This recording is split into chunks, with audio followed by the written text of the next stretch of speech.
slowly. It's very difficult at times. I will turn the program over now to my wife, Maymay, for a few opening remarks. Maymay? Unmute yourself. That's right. Good morning, everyone. My name is Mamie Huff, and together with my husband, Senator Bob Huff, we are honored to launch this series and extend our deepest gratitude to all of you for your attendance and support. What you just saw on your screen were a few clips from the bipartisan Capitol kickoff of our Act Against Hate Alliance that we held last month on the California State Capitol lawn. In addition to the speakers you just saw were former Senate Minority Leader Pat Bates, Senators Josh Newman, Brian Daly, Rosalicia Ochoa-Boak, as well as numerous community leaders. Senator Huff and I have been very committed to public service throughout our careers. Bob served in the local government in Los Angeles County for 9 years, and then in the California State Assembly and Senate for another 12. He was the Senate Minority Leader working across the aisle to improve lives and outcomes. My career has involved business development, government affairs, and community leadership in California and internationally. Together, Bob and I created Huff Strategies to focus on our skill sets listed above. But more recently, we established the Act Against Hate Alliance to better focus on the deplorable rise in hate crimes. Hate crimes touch us all. The principal mandate of the Act Against Hate Alliance is to identify effective solutions to stopping hate crimes. Each segment of this series will bring together stakeholders and thought leaders with a cross-disciplinary focus, along with members of the media, to look at what is happening, to analyze causes, and then with each segment to begin our focus on solutions. Now back to you. Thank you. Bob. Thank you, Maymay. Our speakers in this first of 10 monthly briefings each bring enormous experience to this program, and it's a great honor to have them with us today. We hope to have time for questions after our guests present, so please type any questions in the chat thread throughout the program. Also, for our media friends, and most of you are media related, please put your name, contact information, which organization you work for in the chat if you haven't done so already.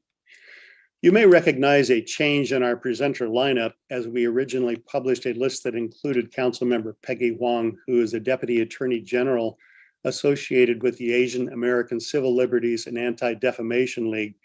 Peggy had to accommodate a judge's change schedule, those things happen, and could not be with us today. She did, however, work hard to find us an exceptional replacement. Our first presenter is that replacement, Deputy DA David McMurran. David has worked as a Deputy District Attorney in Orange County for the past 8.5 years. This past year, he's worked in the Special Prosecutions Unit, which includes handling Orange County's hate crimes. Prior to being in the Special Prosecution Unit, David served in the Human Exploitation and Trafficking Unit. Please welcome Deputy District Attorney David McMurran. David, thanks for joining us today. Oh, you're welcome. Thanks for having me. I wanted to speak today on the topics of kind of enforcing the law, the laws of the hate crime laws that we work with in California specifically. And there's a few of them, and I'll kind of mention them and then kind of speak in generalities to help you guys understand at least kind of what prosecutors, what we're looking at when we get police reports, when we get potential hate crimes, kind of what we're looking at, what we're using to determine if there was an actual hate crime that was committed. The three main penal codes that we look at are Penal Code 422.6, 422.7, and then there's a Penal Code 422.75. Those are a typical three elicited, enumerated penal codes that talk about hate crimes. But essentially, to be a hate crime, what we're looking for is it was an act committed where they used force on a person. Was there a threat portrayed to another person of physical violence that also included the ability to carry out that physical violence?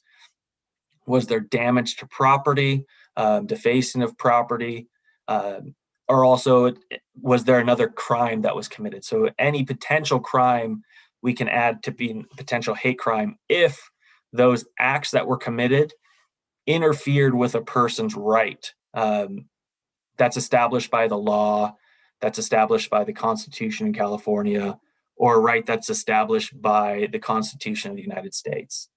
Typically, what we're seeing for most of the crimes that our office is getting, the right that's being violated is usually the right to be free from harm, from violence, from bodily harm. So somebody's committing an act that somehow interferes with that free exercise of being free from violence or bodily harm. And that act had to have been committed because the defendant is biased against someone, or the suspect. That suspect had to have been biased against that victim for a few things. It could be any, could be multiple, or it could be one of these things.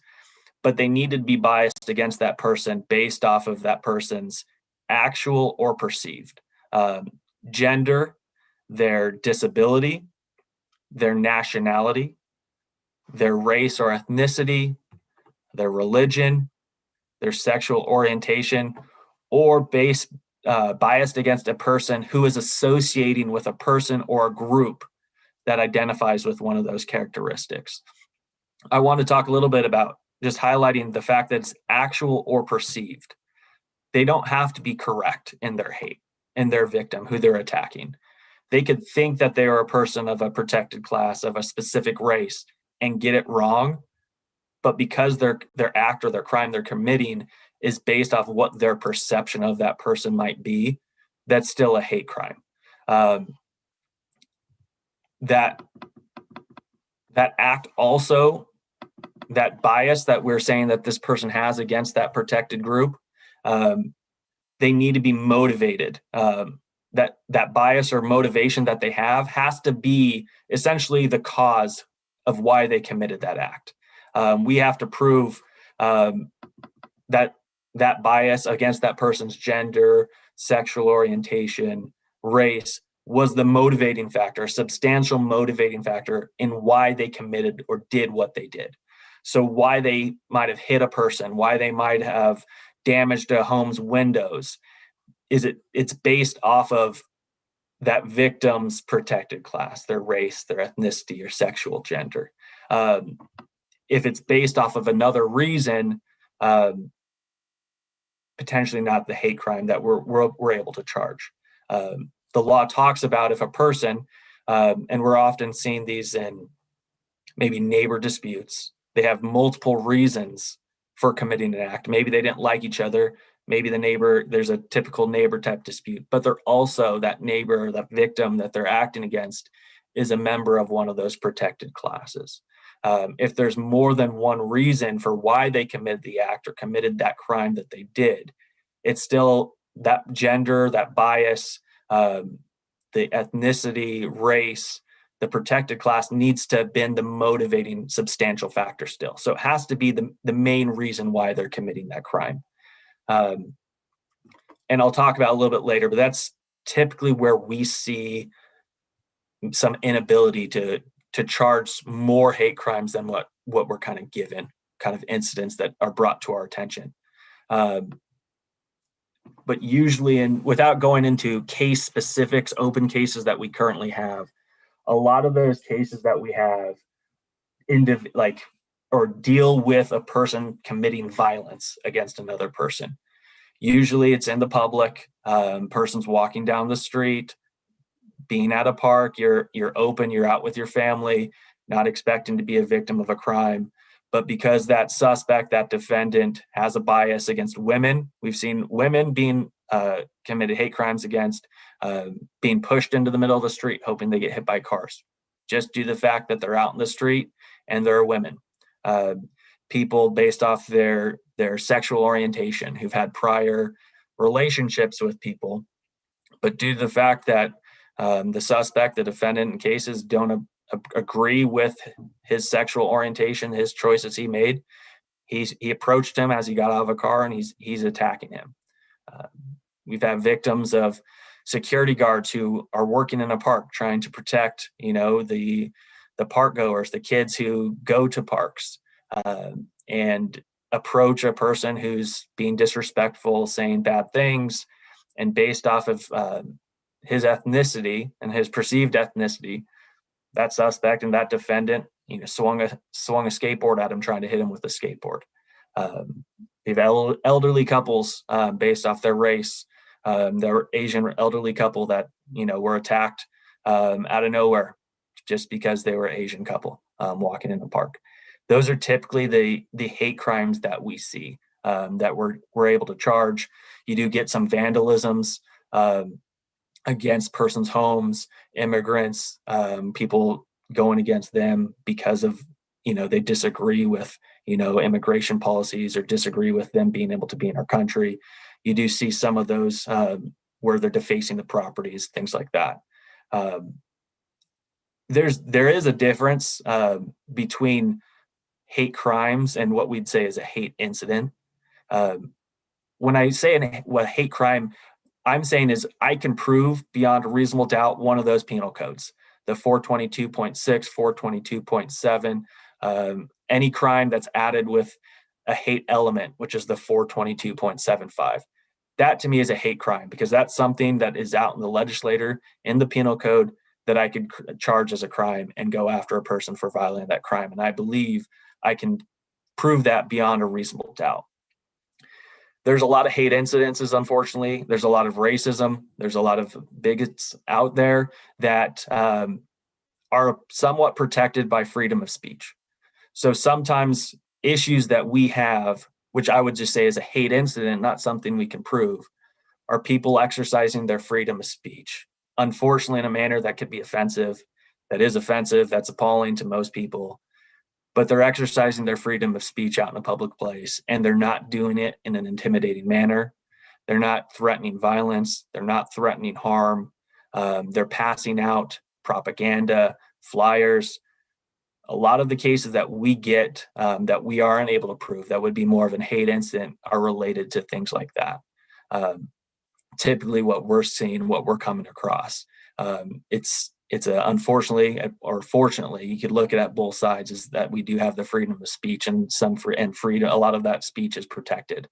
And so a lot of our incidents don't relate into actual violence being occurred. There wasn't a destruction or property damaged. They're exercising their freedom of speech. But with that kind of caveat that I do want to say is when you're looking, if you're reporting, you see something, you say something that doesn't feel right, and I believe law enforcement would agree with me, is report it.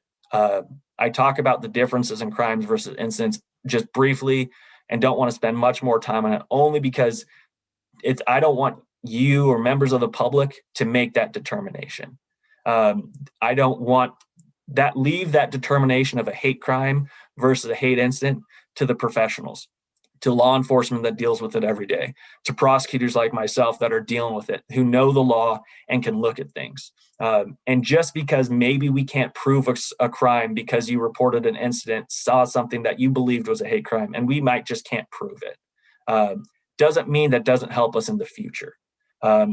All documentation of interviews with those defendants, those suspects, it gets documented, reports that get submitted to us for criminal proceedings. Even when we don't believe we can prove that case, we keep record of that.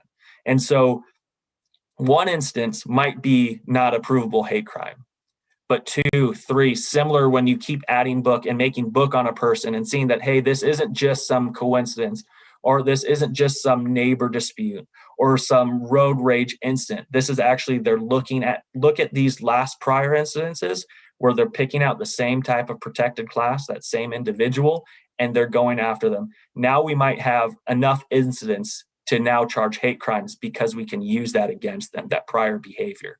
That might not be enough in our current case, but could be something in the future.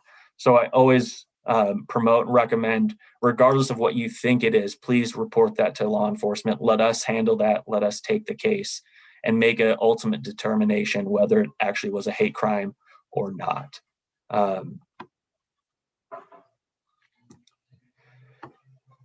And some of the things that we kind of see, which kind of is a differentiation in hate crime and also incident, is when we're filing a case, we're filing cases based off of beyond a reasonable doubt.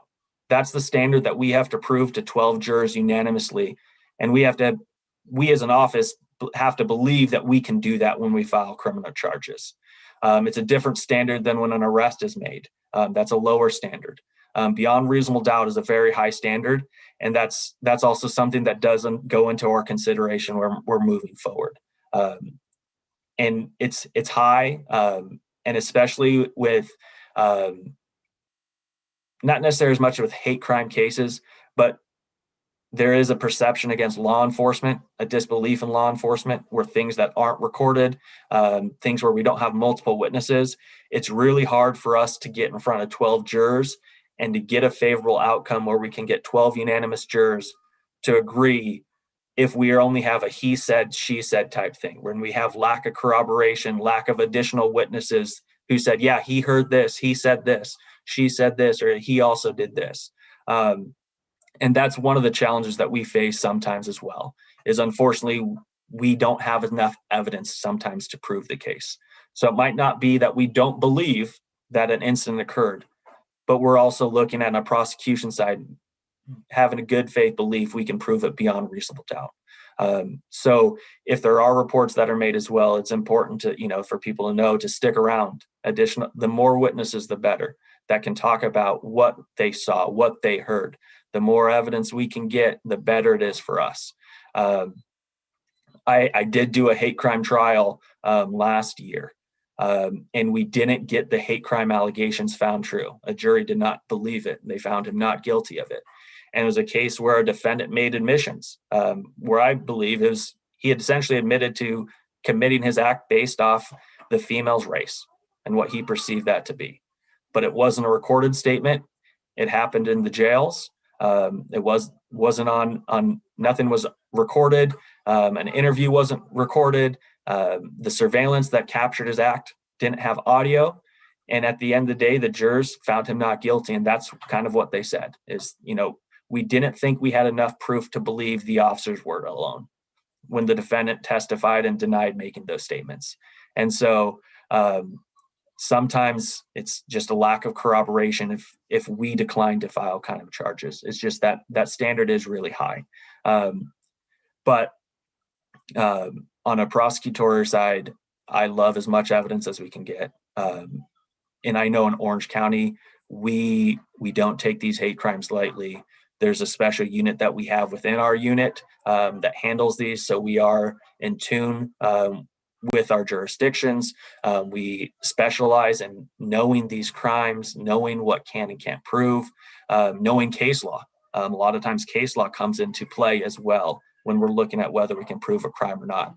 If defacing of a school with, racist symbols or things like that, can we make that a hate crime? And it depends. Unfortunately, it depends on where it was, who was their victim, things like that.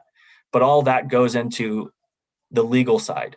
And so knowing that there's hate crimes versus hate incidents, to me, report it all. It doesn't matter what you think it is. Let the professionals decide, make that determination. Because if I can prove a hate crime, I'm going to charge a hate crime.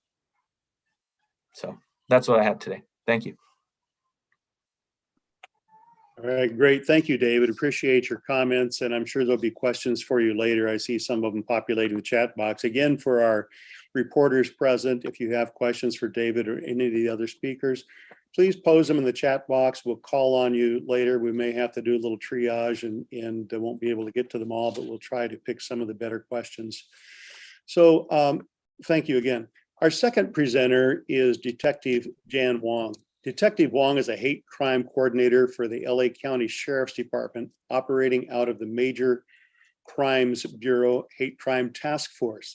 To put this in perspective, LA County is larger than 40 states in the United States. The Los Angeles Sheriff's Department is the largest department in the nation. LA County is a majority population, with 74% of the population considered traditional minorities, with many of those populations clustered in ethnic enclaves. The breakdown is 48% Hispanic, 26% white, 15% Asian, 8% African American, and identifying as two or more races, 3%. Clearly, we are a very diverse population in LA County. Prior to becoming a sworn peace officer, Detective Huang worked for the department as a crime analyst and assisted detectives with criminal investigations. As a deputy sheriff, she worked in custody division administration, where one of her primary duties involved drafting and revising departmental policy. During her patrol assignment at Century Station, she worked in an ethnically diverse community and was part of the station's county area special problems team. While part of this team, she attended community relations meetings, assisted in numerous public outreach events, and also met with local government officials and residents to help address quality of life issues in the community. As a longtime resident of Los Angeles County, she has a vested interest in ensuring the safety of the community, especially in relation to those who may be impacted by hate crimes and hate incidents. Detective Huang, thank you for joining us today. We appreciate you taking the time. Thanks, Bob. Thank you to everyone else who is participating and here today. Again, I'm Detective Jan Huang. I'm the hate crime coordinator for the Los Angeles County Sheriff's Department Hate Crime Task Force, which operates out of our Major Crimes Bureau. First of all, before we get started into my topic, which is essentially what law enforcement is doing to stem the rise in hate crimes, I would like to just give a very basic understanding that a lot of the information I'm providing is specific to the Sheriff's Department. There are many different law enforcement agencies based off of where you live and where these incidents may occur, and everyone has different policies and how they handle, hate crimes or hate incidents. For example, we're actually one of the few agencies, albeit one of the largest in California, that takes hate incident reports. So we do actually take hate incident reports and not just hate crime reports. So again, just, want to give people understanding that a lot of the things that I'm speaking on is specific to the Sheriff's Department here in LA County. Again, so LASD is composed of 23 patrol stations. We operate all the LA County jail facilities and provide policing for the LA County courts, parks, and community colleges. Again, so any crimes occurring out of our area are subject to be handled according to the policies and procedures of whatever agency's jurisdiction that hate crime or hate incident may have occurred in. So an example of this is, a hate crime occurring in Monterey Park wouldn't actually be handled by the Sheriff's Department. That would go to Monterey Park PD.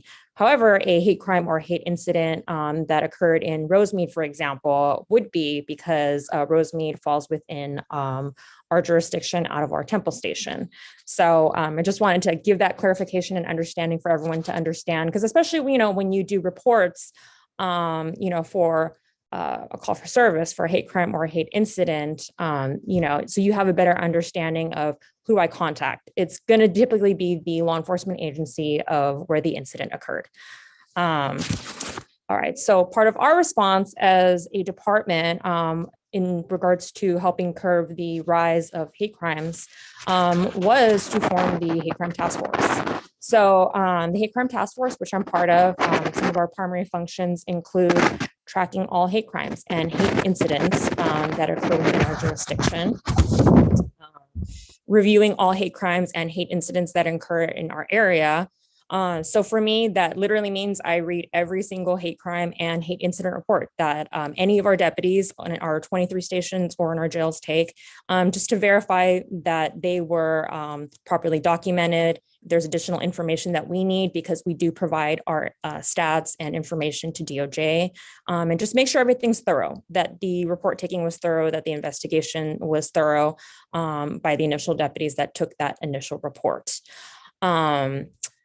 So another thing that we do is to also assist detectives with their investigations with relation to hate crimes and hate incidents, just to make sure that, they have all the information that they need. So really, we're a resource for other detectives as well.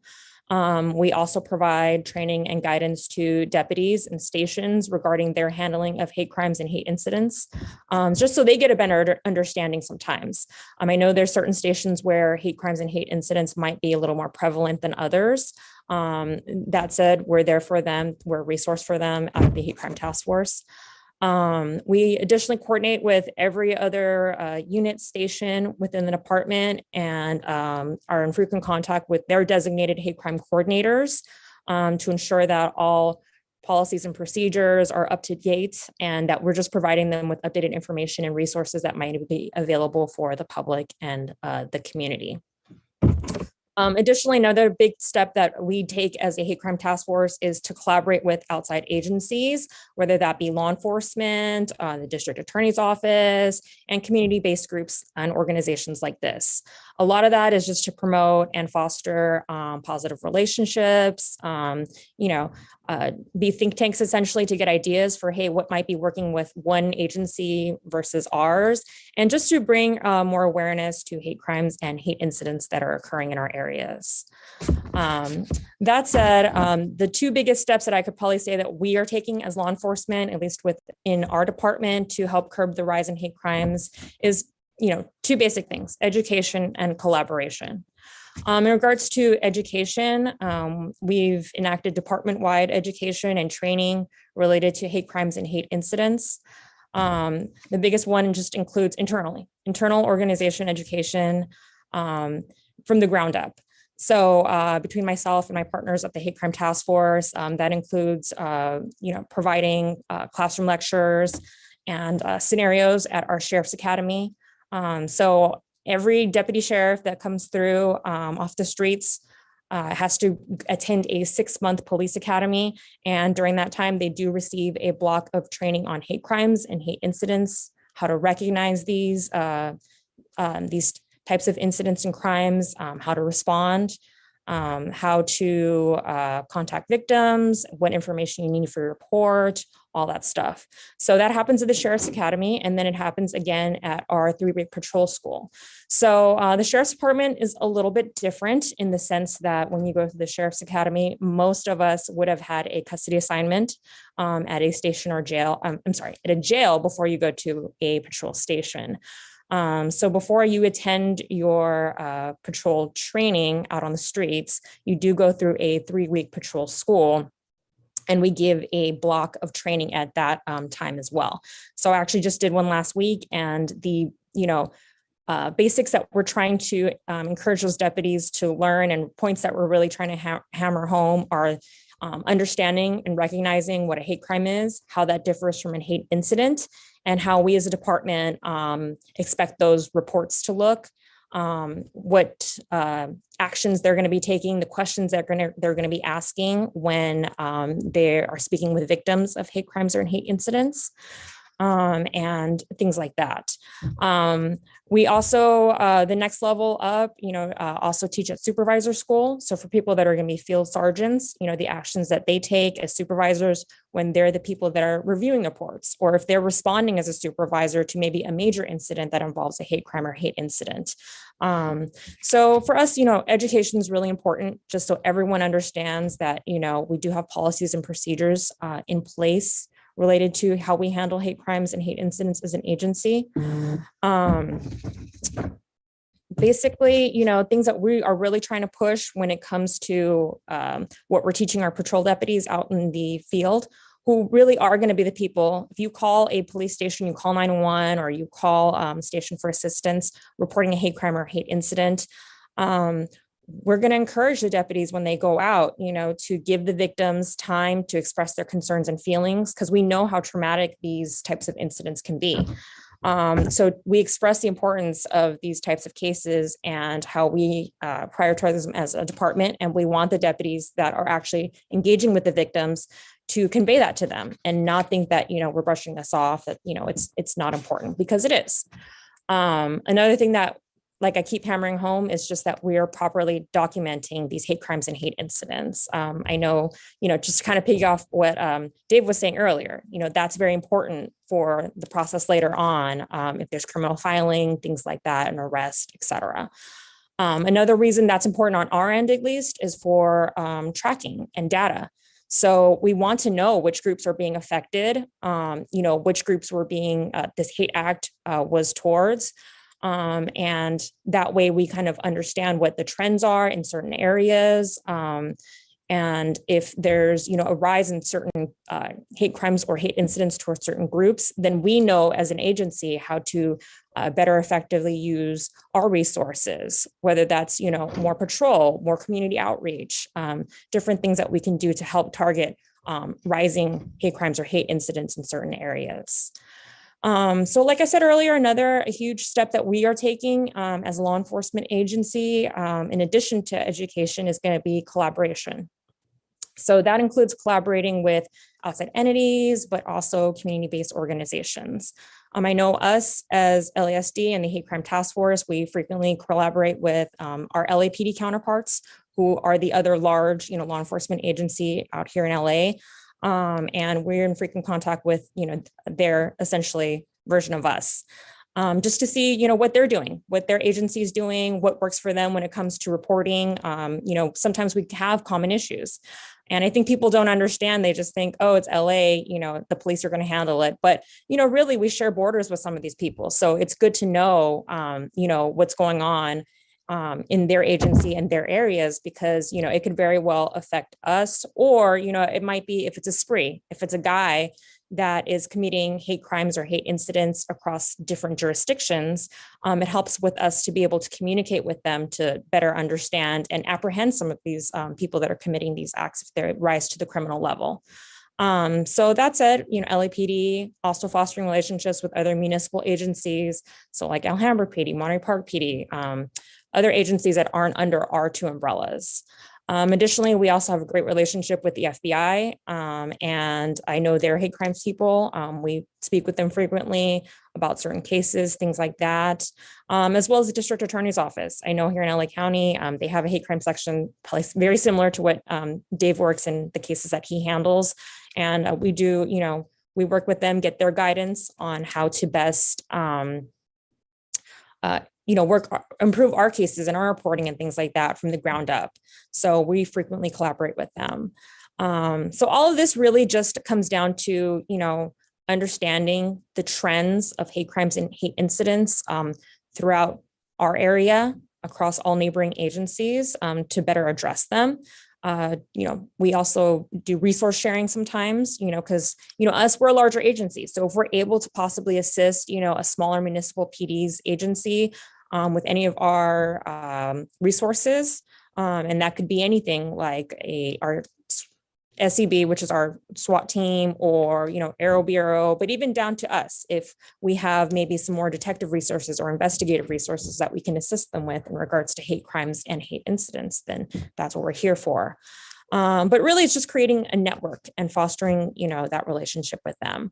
But another thing that we also do is, collaborate with community organizations and groups just like this one. I know we work with the Anti-Defamation League, LA versus Hate, and 211. So for us, it's a big part of helping to curb hate crimes is really just engaging with the community and getting public involvement. So it is, doing community meetings like this that are open to everyone, and fostering good relationships. And, like Dave was saying, and I'll piggyback off what he was going with, is just encouraging people to report, hate crimes and hate incidents. I know, even for me culturally, as an Asian American, sometimes, people don't feel comfortable maybe reporting hate crimes or hate incidents.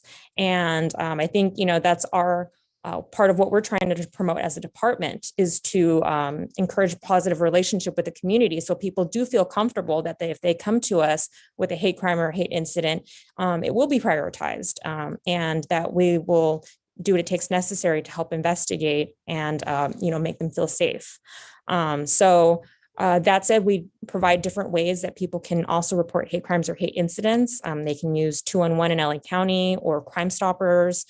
So we do like to provide different resources that would make people feel more comfortable in the public to report any hate crimes or hate incidents that they've been involved in. So those are pretty much the basic steps, the big things that we're doing. But like I said, education and collaboration, I would say, is really big on at least our end as the Sheriff's Department in LA County. Great. Thank you so much, Detective. We appreciate your insights, and I'm sure we have some questions for you later on. Of course. Thank you. So our final presenter before we go to questions is Regina Wilson. So Regina previously worked for the California State Board of Education as a communications consultant. 10 years ago, Regina and some colleagues founded California Black Media, where Regina serves as executive director. California Black Media serves an important role of helping to expand coverage by working with many Black media outlets to help push out relevant news to a larger audience with a more unified voice. Regina, thanks for joining us today. The microphone is yours. Regina. Is Regina still with us? Unmute your mic if you're there. Okay, well, Regina seems to have stepped away. Let's you should get a. No, the microphone, I think, would not let me unmute. Oh, there we go.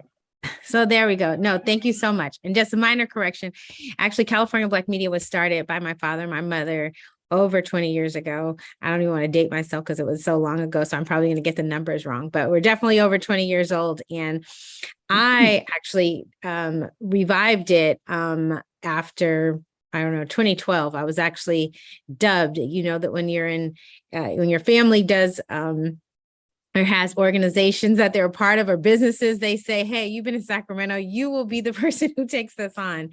But, you know, I went to Sacramento to really have a good understanding of how government worked. And I was fortunate enough to be part of the Schwarzenegger administration and was fortunate enough to work in education at the highest levels and saw the disconnect of what was happening. The things that were happening in Sacramento weren't trickling back down to our communities fast enough. And so I just basically took the years and the skills that I learned while I was in Sacramento and was able to transfer that and help put California Black Media on the map as one of the most premier, you know, news service agencies and advocacy organizations that supports Black-owned media throughout the state. But with that being said, I think that we all are here today because we have seen the things that have been gone on in the news. We have seen the hate that has risen. And I think that, you know, the Black community feels the pain that the API community, other communities feel around hate. And as Speaker, our Senate Pro Tem Atkins said earlier in this program or at the kickoff event, why are we still having to talk about this, right? We're still talking about things that I teach my kids today, that I hope that I've taught them well in kindergarten, in first grade. You don't have to hate people. You don't want to say it. Don't say you hate your sister. Don't say you hate these things. And you're hoping that we're teaching that across the board so that when people, you know, grow up and become citizens and we actually join into the world, we learn how to better deal with each other versus spewing hate and understanding how to manage our feelings and understanding how to manage issues that arise just because we're human. And so I think that some of the things that David said earlier when he first talked to it were very intriguing to me, because in my own newsroom, my colleagues and I are talking about what's hate and what are incidences. And I think the reason that May asked me to be on this call today was really to talk about the media's role in this, because the media plays a very, very, very important role. And we know that things can be magnified to a place that doesn't allow us to talk. We have more things that are in common than we have that are not in common. We have more relationships that are, you know, that people don't normally think that you have, that I can sit across the aisle with someone like May and they wouldn't even know that we would have a relationship where she can call on me and ask me for help. They wouldn't think that I would have the same relationship with a Sandy Close, who runs Ethnic Media Services, who I also see on this call, that works amongst the gamut of different ethnic communities. We're all looking to make sure that we're able to protect our sovereignty and tell our narrative and tell our story. And today, I think my call to this, and one of the things that we are looking at underneath the grant, the library grant that we were funded, was one, to provide technical assistance, and not just to the African-American publications, but we offer it to everyone.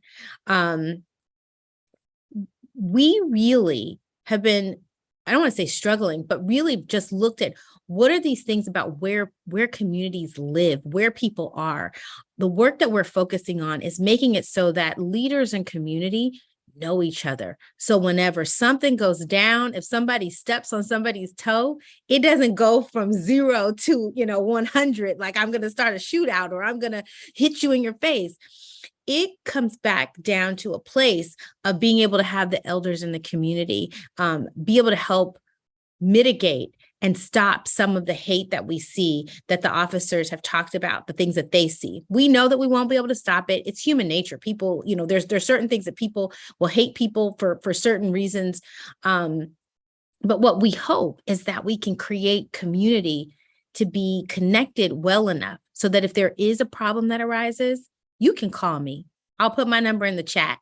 Not that I know every Black person in California or America, but that you can call me, because there's a hope that a NAACP or a BAPAC or somebody in our community is able to say, wait a second, is that sister so-and-so's son who's done this? Or is that so-and-so who's done that? Or if there is a beef in community, that we're able to talk through it and solve it versus putting ourselves in hate. And one of the things that really, really, that I want to make sure also gets mentioned in this conversation is mainstream media's play on this and their role in some of this. I think I don't think that anybody probably missed, if you lived in the Northern California area, when we saw at the height of the pandemic, two African-American males pushed down elderly Asian Americans. And I want to just say, even though I don't speak for every Black person in the state of California or America, I can tell you, though, hands down, the way we grew up, the way I grew up in my community and the people that I know, there's no way we ever tolerate that. And the way that mainstream media, I feel, kept playing it over and over and over and over, it created and put a seated fear, even if that wasn't the intention, even if it was like, this is just horrible. The fear is that, oh my goodness, there's angry Black males out and I now need to be afraid. That is the furthest thing the truth from African-American males. I've still wanted to be able to look deeper at what happened, like what Jan Huang just said. I want to know what happened in that. I want to know what was going on in that particular community to understand if there were also already tensions, or was this real hate? Was this the same thing if you're looking at the news and everything you hear is China is horrible, China is this, Russia is that. We're hearing this and it's being repeated. And we don't understand how that is playing out in communities to create this division that people just automatically have. So when they start blaming their problems, they blame it on, oh my gosh, it's something that my government said China did. So whenever I see someone who I believe might be Chinese and they don't know the difference, maybe sometimes between Chinese, Japanese, Korean, if they don't know the difference, right, then hate can actually live, because mainstream media has a role in this. And I think that we have to make sure that we're bringing mainstream a part of this conversation, because we have to hold them accountable for the narratives. Even if they are true, they have to be true within context. And we have to make sure that we're doing our part to do that. I can do my part to make sure that our community is standing in solidarity and ensuring that we don't tolerate hate of any kind. That we can have dialogue and we can have disagreement with communities, but it doesn't have to be because of the race of someone's skin. And, I want to let everyone know here that, I am here to make sure that we have those conversations in context and that we're standing with all communities, but including our API community, so that they know that if they are experiencing this in community, that they have people that they can turn to, so that we could start having dialogue and conversation to get down to the bottom of what's really going on. So, I love to just open this up for questions, because I felt like I love dialogue. I thought that was more of what we were going to be doing today, but I didn't have like a speech prepared. But I believe that, media really does play a part in making sure that we are able to see the other sides to community. Sandy Close, I'll end on this note. Sandy Close told me at one point, Regina, I'm so frustrated at the fact that, yes, there were African-American males in New York that had pushed someone off of a subway plank. But then there was also equally a story where someone else was there to actually save API woman. There's my own example. I used to frequent a hair place where I would go get my hair products. And I broke up a fight between an African-American woman and the store owner, who he believed she was stealing. She probably shouldn't have acted the way that she did. I got in between them.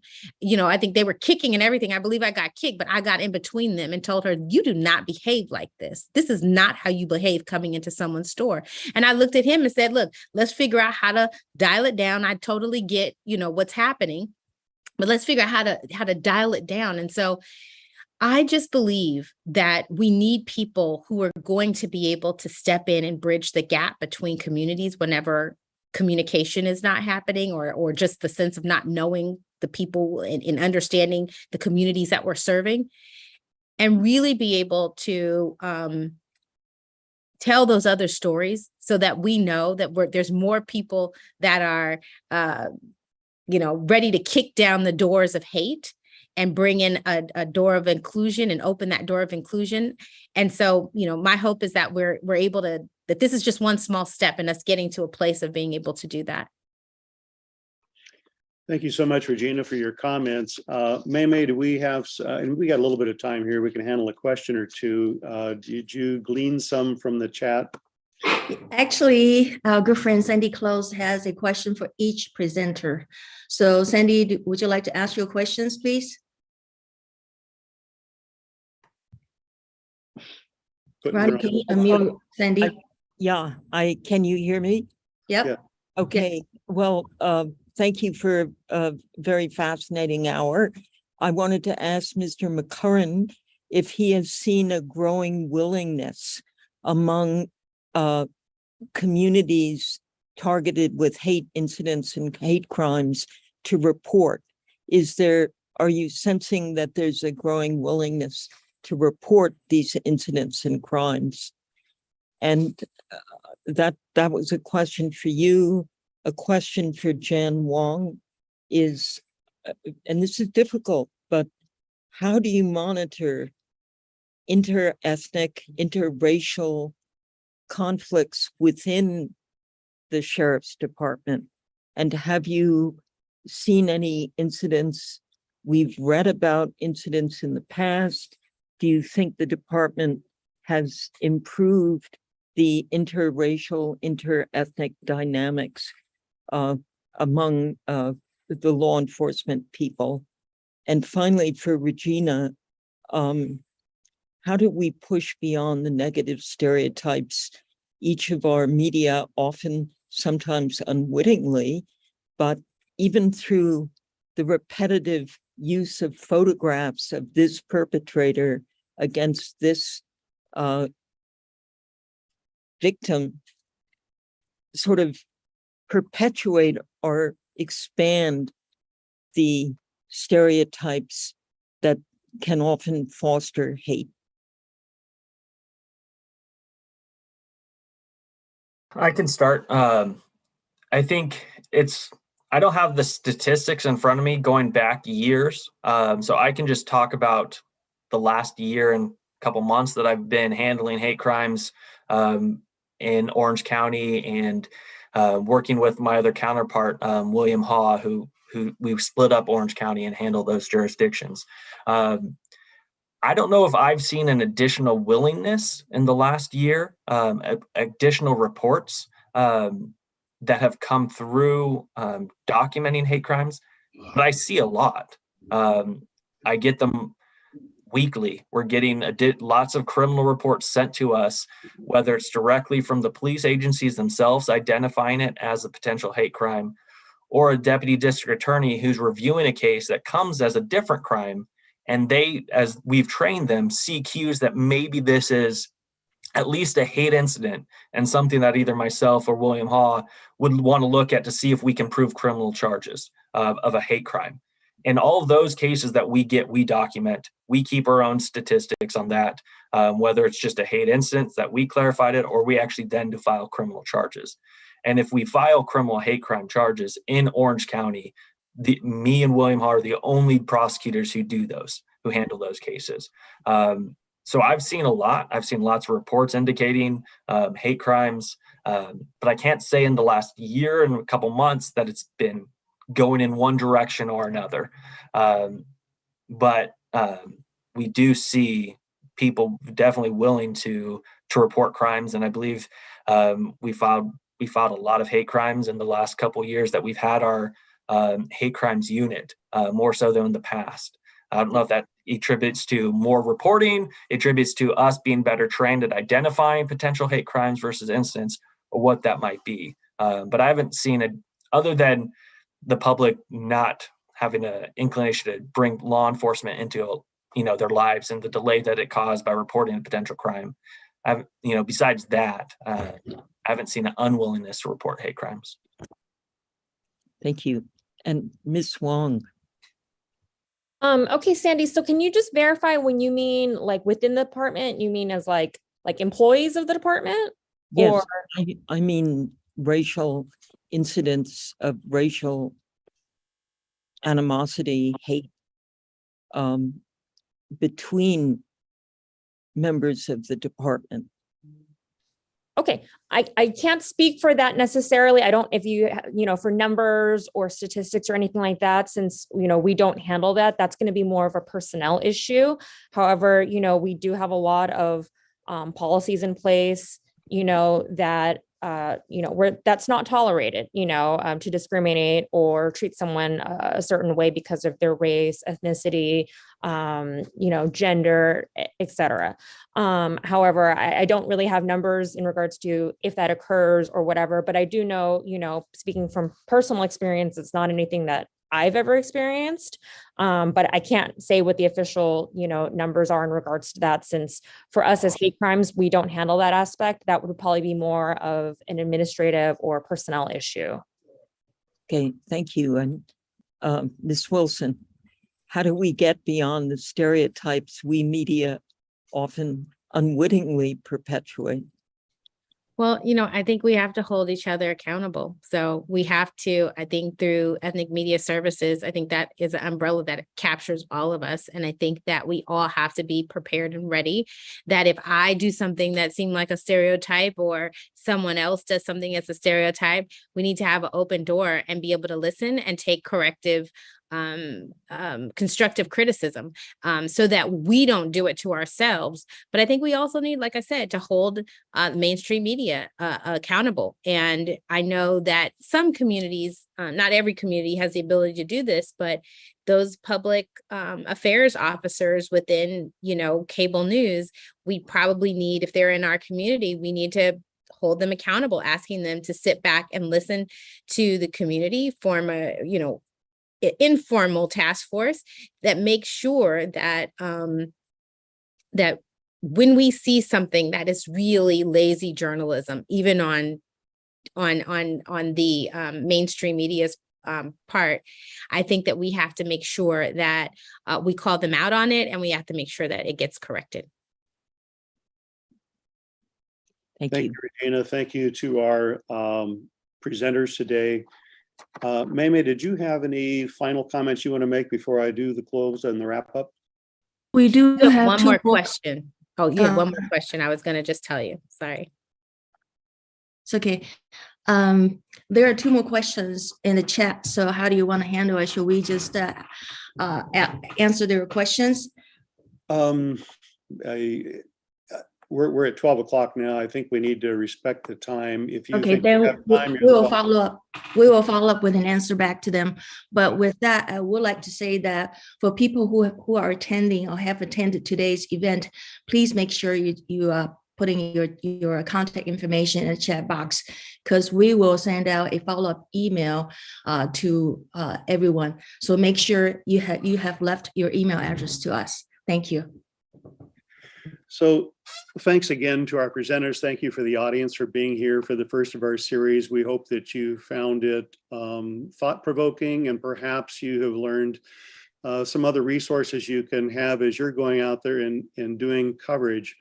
I'd like to challenge our media audience to look for and to identify more hate crimes and incidents. And as we learned from our deputy DA, it's kind of a fine line, right? It goes to bias, it goes to intent. Well, how do you know somebody's mind? How do you know they pushed that person out in the street because it was a female or an Asian or a Black person? I mean, you know, but as we report more on this, we embolden people to speak up. And I think that is the real value of the media. You are the spotlight on happenings. You are the megaphone. You get it out to people. And by you speaking up and people speaking up and you rebroadcasting that, it empowers those who might be more timid. And the detective talked about Asians are reluctant to speak out. And that is true. Many of you are Asian media, and you know that just the community as a general prefers to keep their head down and just try to stay out of harm's way. But you know, when we do speak out, it emboldens others to speak up as well. So I encourage you to do that as one of our solutions to helping end hate crimes, or at least significantly reducing it.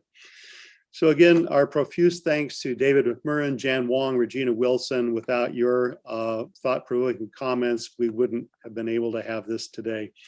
Our next meeting will be October 12th. You will notice our meetings will be the second Wednesday of each month at 11 a.m. And I want to thank you for attending. That concludes today's program.